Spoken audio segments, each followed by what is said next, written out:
kapatid ni Maria Blanca. Nakarating naman ang magkasintahan sa kaharian ng Berbanya pagkatapos ng mahabang paglalakbay.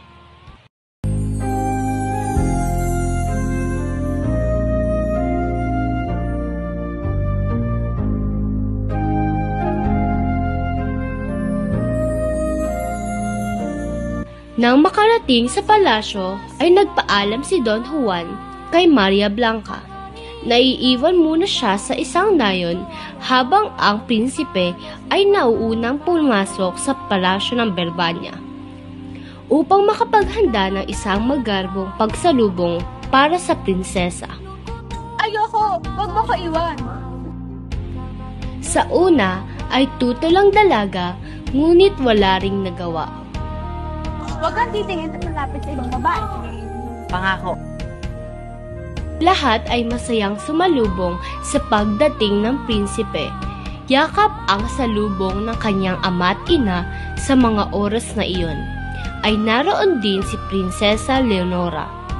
Nagtapat ito sa prinsipe at kay Haring Fernando. Don Juan, 7 taon kitang hinintay at pasalamat sa Diyos na ikaw ay buhay. Sinabi ito ni Doña Leonora dahil si Don Juan ang tunay na laman ng kanyang puso at hindi si Don Pedro. Nabatid din ni Haring Fernando ang muling pagtataksil ni Don Pedro. Upang matapos na ang gulo, may sinabi si Haring Fernando. Upang matapos ng kaguluhang ito, ay ipapakasal ko si Don Juan at Doña Leonora.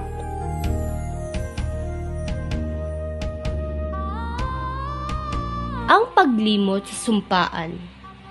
Ipapatakwil ko yun si Don Pedro at hindi ko na pababalikin dito. Parang awan niyo na po, Haring Fernando. Gawin niyo na lang po ito pagkatapos na gaganapin ang kasal. Nagdiriwang ang buong kaharian sa nalalapit na pag-iisang dibdib ng dalawa. Habang 3 araw na ang nalilipas, ay hindi pa rin bumabalik si Don Juan kay Maria Blanca at nakalimot na ng tuluyan sa kanilang sumpaan. Natuklasan ni Maria ang pagtataksil ni Don Juan saknong 1,450 hanggang 1,472 ang pagbawi kay Don Juan. Nalubong ng tugtugan ang pagdating ni Maria Blanca na nagpanggap bilang imperatrice. Dali ang hininto ang kasal upang parangalan ang pagdating ng mahalagang bisita. Labis na pighati ang naramdaman ni Maria Blanca dahil nasisilayan niya si Don Juan na nakatuon ang pansin kay Prinsesa Leonora na alam ni Maria Blanca ang pakay niya sa pagdalo ng kasal na iyon. Niya, may hinanda siyang laro na nais ipakita bilang handog sa ikakasal. Biling siya ng prasko na may lamang tubig sa kanyang diamanteng singsing. Biglang may sumulpot sa prasko na may nakalagay na 2 maliit na ita. Ang 2 ita sa prasko ay mag-asawa.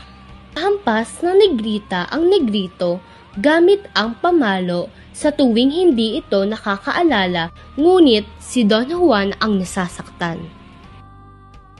Saknong 1,542 hanggang 1,680 ang pagpaparusa at pagpapabalik ng alaala ni Don Juan. Tuloy ay hindi pa rin nakakaalala si Don Juan. Sa halip, mas lalo pa nawili kay Prinsesa Leonora. Nagpatuloy ng 2 ita ang dula at isinalaysay kung paano nila tinakasan si Haring Salermo. Isinalaysay rin ang mga pangyayari na sila ay makabalik sa kahariang Berbanya. Wala pa ring maalala ang negrito kaya patuloy pa rin siyang hinahampas ng negrita.